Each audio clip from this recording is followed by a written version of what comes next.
Amém, irmãos. Vamos abrir a palavra do Senhor no livro de Atos dos Apóstolos, também por muitos teólogos chamados de Atos do Espírito Santo. Atos dos Apóstolos, estamos no capítulo número 4.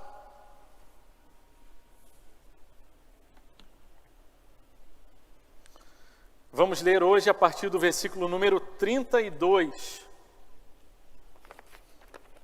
Atos capítulo 4, versículo 32.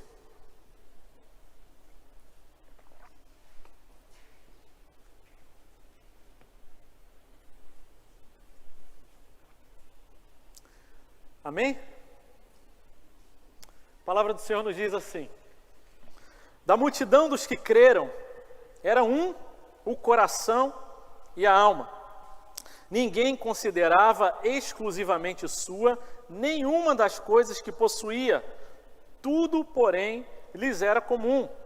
Com grande poder, os apóstolos davam testemunho da ressurreição do Senhor Jesus, e em todos eles havia abundante graça. Não havia nenhum necessitado entre eles, porque os que possuíam terras ou casas, vendendo-as, traziam os valores correspondentes e os depositavam aos pés dos apóstolos. Então se distribuía a cada um conforme a sua necessidade. Amém. Meus irmãos, minhas queridas irmãs, que bom nessa manhã lermos esse texto tão especial de Atos capítulo 4, versículo 32 ao 35. Mostram as características de uma igreja. Um texto muito parecido com esse é o texto de Atos no capítulo 2, ali no versículo 42, que diz também como viviam os convertidos.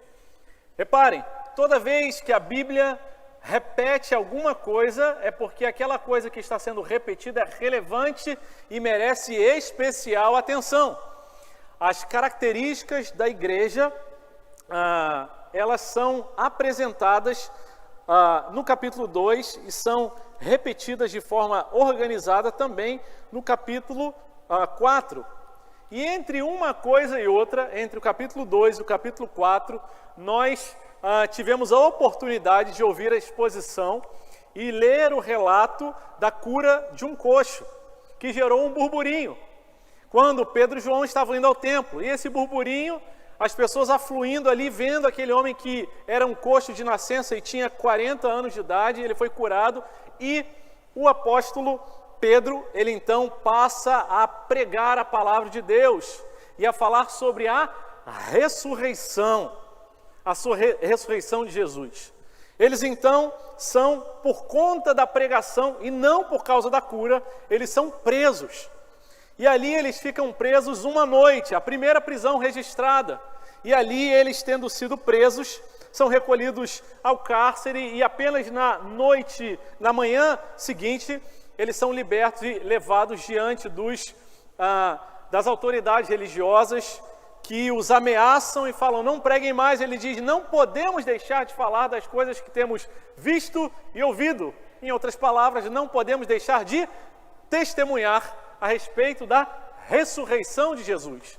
Mais uma vez são ameaçados, mas liberados, eles procuram a igreja está reunida em oração, os recebe, os acolhe, eles oram uns pelos outros, e ali eles fazem uma oração, pedindo: Deus, o Senhor é soberano, não nos livre da perseguição, mas dá-nos coragem e ousadia para avançar pregando a palavra de Deus. Essa era uma igreja que era uma igreja usada como instrumento de resgate. Aqueles que iam atrás do perdido anunciavam a palavra de Deus, mas era também um lugar de refúgio, uma igreja que se importava, que olhavam para suas necessidades, para aqueles que tinham coisas a serem supridas, alimentos, atenção, medicamentos, e estendia a mão.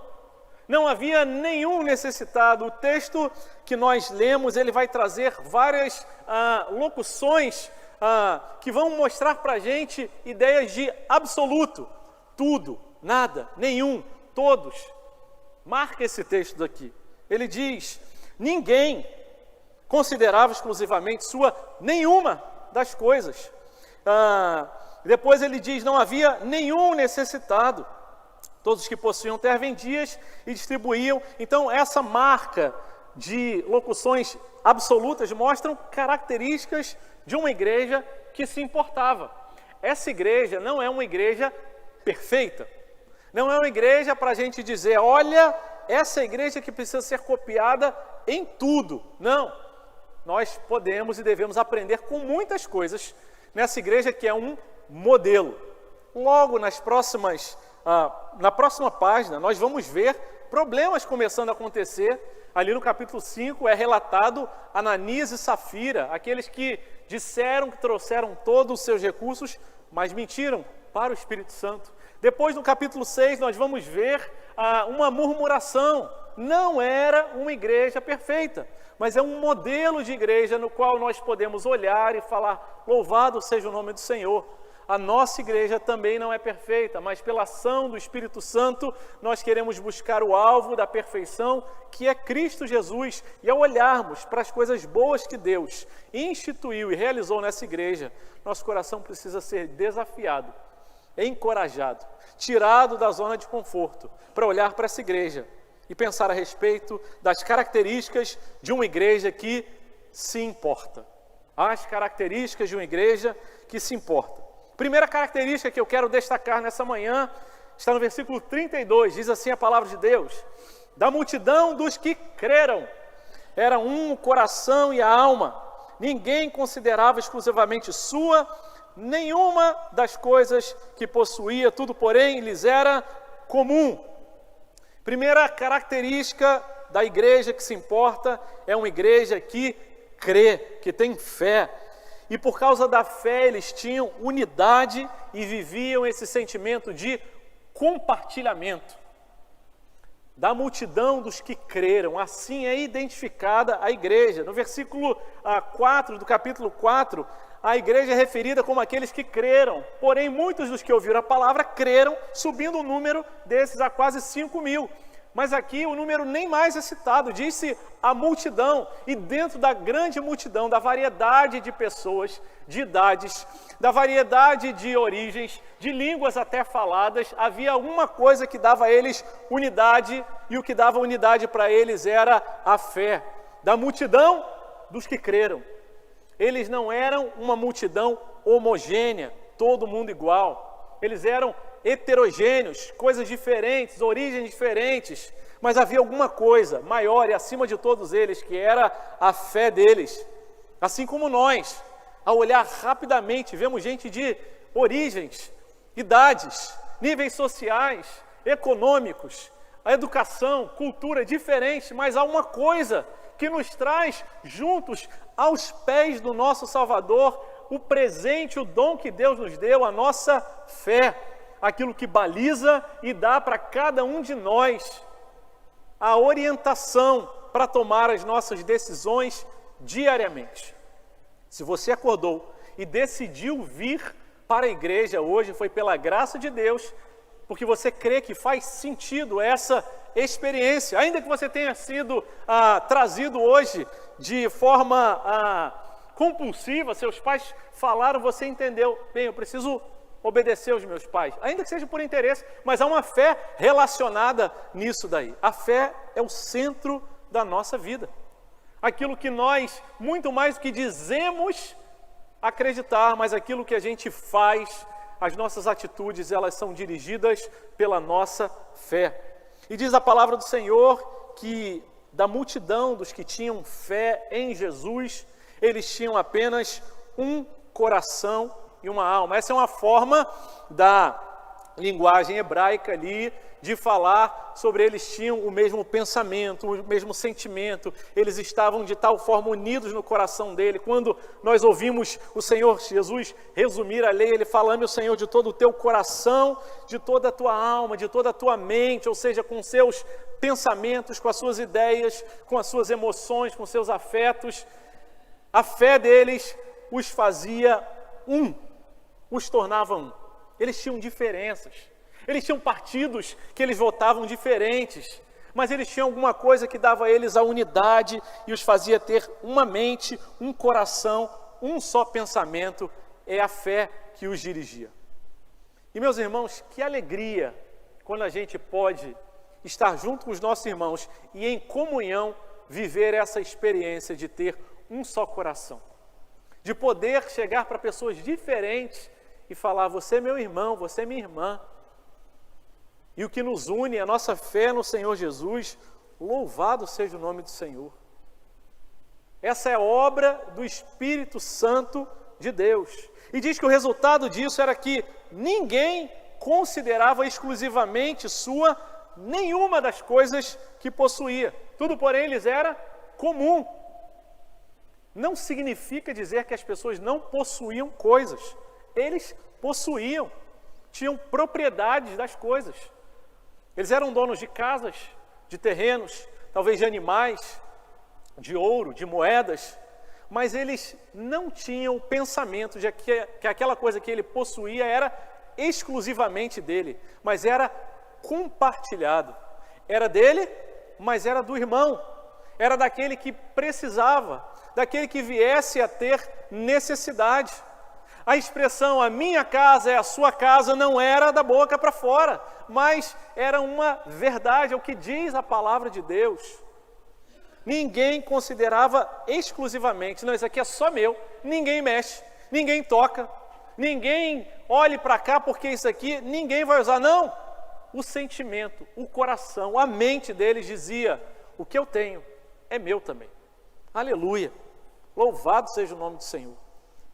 E creio eu que isso fala a respeito das coisas materiais, mas também a respeito das coisas que não se podem tocar. O meu tempo, o meu talento, as minhas emoções, a minha energia, a minha atenção são minhas, o Senhor me deu, tenho responsabilidade, mas eles estão à disposição de tantos quantos o Senhor me mostrar e me der a oportunidade de servir. Tudo quanto eles possuíam, não consideravam exclusivamente seu, mas eram comum a todos. Meus irmãos, nessas características de uma igreja que se importava, uma igreja que tem fé, uma igreja que tem um só coração, uma igreja que não considera exclusivamente sua, nós podemos olhar para essa igreja e olhar para a nossa própria vida e pensar, será que a gente considera como dos outros, dos nossos irmãos, as coisas que nós temos recebido do Senhor? O meu tempo é só e exclusivamente meu. E diz aqui que nenhuma das coisas que eles possuíam era considerada exclusivamente deles. É um sentimento de estou à disposição. Pode contar comigo. Não vou me furtar a fazer o bem a quem de direito, estando nas minhas mãos o poder de fazer. Você precisa de atenção, de um ombro amigo, de dinheiro, de remédio. Precisa de alguém para chorar? Eu estou aqui. Essa era a realidade, o sentimento daqueles irmãos. E a gente precisa olhar para a gente e falar, Senhor, mas eu já tenho tanto problema, tanta dificuldade. Eu não tenho mais como compartilhar, primeiro o meu. Mas não, esse era o sentimento movido pelo Espírito Santo de Deus. Compartilhavam alegrias e compartilhavam tristezas. Compartilhavam recursos, energia, tempo. Essa era a realidade daquela igreja naquela ocasião. Características de uma igreja que se importa. Uma igreja que tinha fé, tinha unidade e um sentimento de compartilhamento é o que eles gozavam.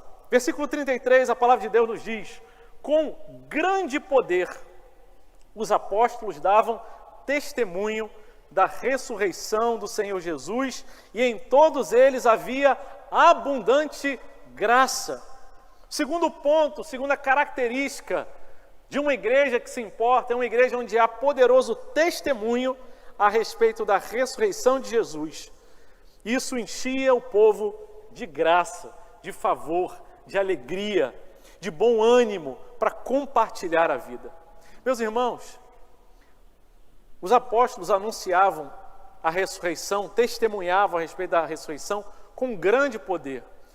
E que maravilha essa teologia bíblica, esse cordão que vai se entrelaçando e vai dando nós e não deixa nenhuma ponta solta. O livro de Atos tem como um dos versículos principais versículos dobradiços desse grande texto. Atos capítulo 1, versículo 8, recebereis poder ao descer sobre vós o Espírito Santo e serão minhas testemunhas. Atos 4, 33 diz, eles com poder eram testemunhas. Eles haviam sido ameaçados, dizendo, não testemunhem a respeito da ressurreição de Jesus. Vocês vão ser presos. Eles encontram a igreja e falam, orem por nós. Eles não pedem, tirem a perseguição, mas antes eles dizem, Senhor, dá-nos ousadia e poder. E diz a palavra de Deus que essa era a igreja que com poder anunciava a ressurreição de Jesus. A ressurreição do Senhor Jesus é também outro ponto central da nossa pregação, é o que diferencia, é o que distingue de forma absoluta Jesus de qualquer outro líder religioso que, tendo sido enviado por Deus, morreu por nós, mas não permaneceu na morte, mas tendo sido ressuscitado, tendo sido depois o seu corpo glorificado, compartilha com cada um de nós o poder da ressurreição, e é isso que dá a diferença na vida do crente. É o ponto-chave da nossa doutrina. O livro Em Defesa de Cristo, que tem também um filme inspirado nesse livro, fala sobre um jornalista que estava passando por uma situação na vida dele em que a esposa dele havia se convertido de forma tão profunda e a sua vida havia sido transformada, e ele, ateu, não cria em Deus, perturbado com aquela experiência que a esposa havia tido, ele tenta dissuadi-la daquela ideia, daquele sentimento, daquela experiência, e conversa com ela, e ele tem no seu coração firmado o propósito de desmontar aquela experiência e dizer, olha, você está viajando, isso é um êxtase, é uma viagem da sua cabeça. E aí ele, conversando com outro jornalista, amigo dele, ele escuta desse jornalista, olha, se você quiser desmontar a doutrina de todo o castelo, a construção a respeito da teologia cristã, vá no ponto-chave, vá na ressurreição, desmascare essa farsa. E ele então se empenha durante todo o livro, durante todo o filme, em buscar evidências para tentar provar que a ressurreição era uma farsa, uma invenção dos discípulos. E aí o livro e o filme são tão lindos, mostram ele no final, numa parede com aquelas muitas provas e evidências organizadas ali, como se fosse um investigador policial, provas, recortes de jornais, laudos médicos, e aí ele coloca cordões, puxa fios aqui, diante de toda aquela evidência gritante, falando a respeito da ressurreição de Jesus, o Espírito Santo lhe visita, e de joelhos ele cai, e ele fala, isso não pode ser mentira, e ele se converte.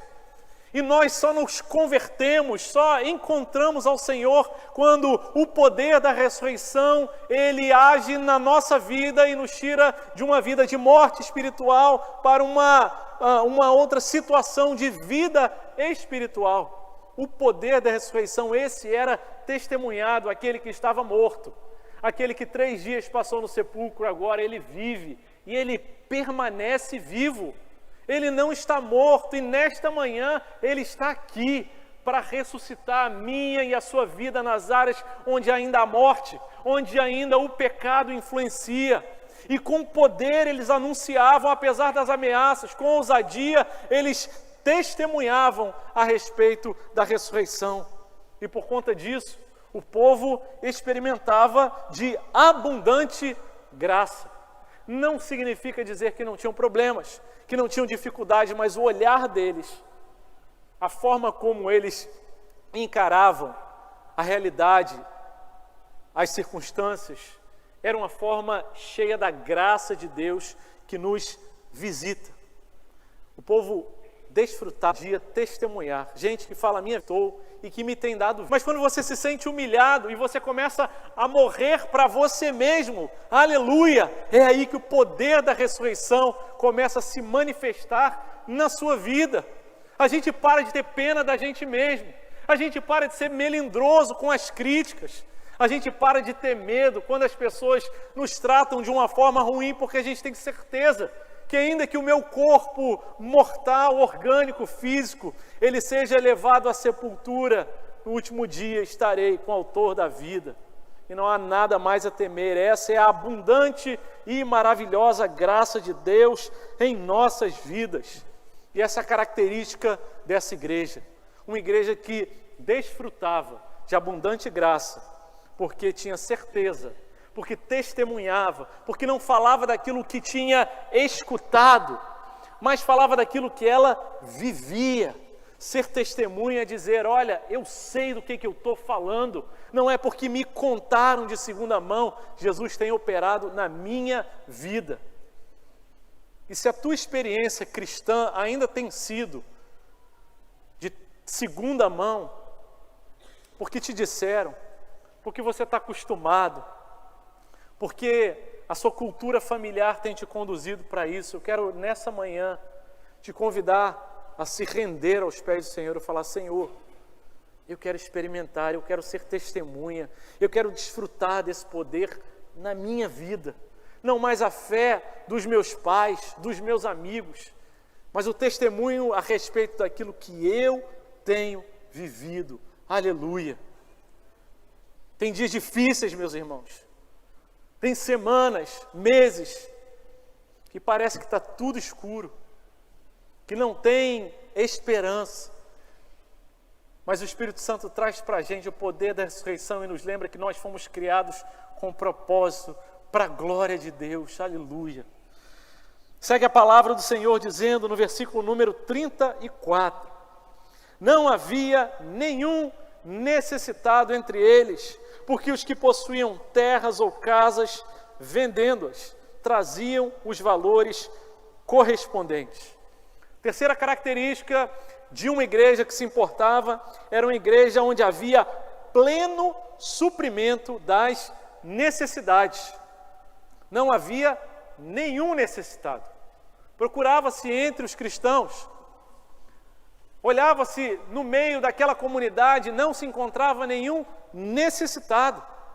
Não significa dizer que todos tinham o mesmo nível social, a mesma quantidade de recursos financeiros, mas significa dizer que todos eles tinham dignidade, tinham com que se alimentar, com que se vestir, é o que diz a palavra de Deus, tendo o que comer e com o que se vestir, deem por contentes diante do Senhor, porque as necessidades físicas eram supridas, fruto da necessidade espiritual que havia sido suprida na vida de cada um deles.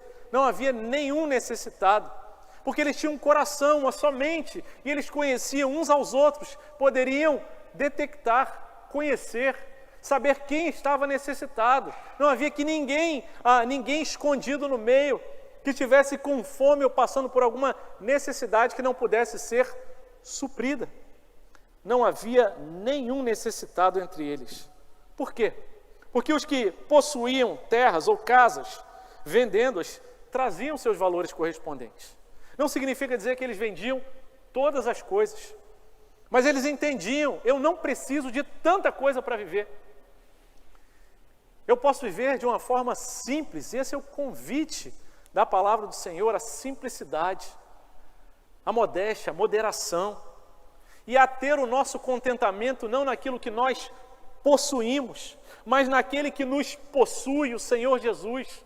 Nenhuma das coisas humanas, posses, bens, nenhuma conquista que você possa ter nessa terra vai trazer contentamento ao teu coração. Não vai. Ele vai te dar uma ilusão transitória e passageira de que agora eu sou feliz porque alcancei essa coisa, esse status. Eu conquistei essa situação, mas isso não vai te dar contentamento. Só a presença do Senhor, Ele é tudo que nós precisamos. Por isso, o que nós temos é mais do que suficiente. Por isso, de forma liberal, generosa, eles vendiam as suas propriedades e traziam os recursos para atender àqueles que tinham necessidade. E não havia, por isso, nenhum necessitado. Não havia uma ideologia política, sociológica, aqui dizendo todos são obrigados a partir de agora a vender todos os seus bens e trazer tudo para que alguém administre. Não! A lei inscrita aqui não se tratava de uma imposição, de um decreto, mas era a lei inscrita no coração, o espírito da lei que já vinha do Antigo Testamento, em que havia sempre a preocupação de Deus para que aqueles que fossem mais vulneráveis, órfãos, viúvas, estrangeiros, aqueles que tinham algum infortúnio na vida e ficavam sem condições, fossem sempre socorridos. Mesmo aqueles que eram escravos eram tratados com dignidade, necessidades supridas. A ideia da lei de Deus é proteger a vida humana. E quando o Espírito Santo é derramado, essa lei, ela é inscrita naqueles corações, que de pedra são tornados em corações de carne. Uma só mente, um só coração, sensível, renovado, vivificado pelo poder da ressurreição e que os leva generosa e voluntariamente a compartilhar aquilo que tem, visto que não consideravam exclusivamente sua nenhuma das coisas que eles tinham. Meus irmãos, é um privilégio compartilhar, servir. Mais abençoado é dar do que receber. Suprir uma necessidade de ordem financeira, um recurso, alguém que passa por alguma dificuldade, alguém que não teve as mesmas oportunidades que você e que talvez você tenha a possibilidade, a oportunidade linda de Deus de estender a mão para alguém, compartilhar e ajudar essa pessoa que tem às vezes um teto, um horizonte tão baixo, de explodir esse teto e falar: a vida pode ser mais do que isso. E eu posso ter mais para glorificar a Deus e ser instrumento de Deus para ajudar outras pessoas. Que o Senhor nos ajude a termos essa disponibilidade de recursos financeiros, mas não apenas de recursos financeiros, de, como quem diz, eu já dou meu dízimo, minha oferta, já entrego uma cesta básica e lavo as minhas mãos. Não era exclusivamente os bens financeiros, mas o coração, o nosso tempo, a nossa atenção sincera e profunda para aqueles que precisam apenas de alguém para ouvir a respeito das dores deles. O Senhor nos convida e nos desafia nessa manhã a vender, ou pelo menos a relativizar o nosso tempo, os nossos recursos, olhar para o nosso guarda-roupa, para a nossa rotina e falar: será que eu preciso de todas essas coisas? Será que não tem gente do meu lado que precisa só sentar e tomar um cafezinho com bolo e orarmos juntos? Alguém que precisa de amizade, alguém que precisa de uma pequena orientação profissional, de saúde, de amizade, na criação dos filhos. O Senhor nos convida, desafia e nos dá essa maravilhosa oportunidade de examinar a nossa caminhada, pensar a respeito disso, falar: Senhor, faz a tua vontade, o teu corpo está aqui e eu quero ser usado pelo Senhor para a tua glória, em nome de Jesus. Termina a nossa exposição nessa manhã no versículo 35, quando ele diz: e eles depositavam aos pés dos apóstolos, então se distribuía a cada um conforme a sua necessidade. A última característica que eu quero destacar nessa manhã a respeito de uma comunidade que se importa, uma igreja que se importa, é que havia reconhecimento da autoridade e da responsabilidade da liderança. Os apóstolos não eram melhores do que os outros cristãos, não tinham um lugar elevado na consideração da parte de Deus. Quando a palavra de Deus diz que os recursos eram depositados aos pés dos apóstolos, diz que eles estavam numa função de responsabilidade maior do que os outros. Os apóstolos, sublinhem isso, não eram sacerdotes que tinham exclusivo acesso a Deus. Não, todos nós, se alcançados fomos pela graça, se o Espírito Santo de Deus já habita em nós, somos sacerdotes. Essa é a doutrina do sacerdócio universal dos crentes. Temos todo, de igual maneira, acesso ao nosso Deus. A oração do pastor não é mais especial e Deus não escuta mais a oração do pastor do que do outro membro, não. Ele escuta a nossa oração de igual forma. Aquele que tem um espírito quebrantado, humilde diante do Senhor.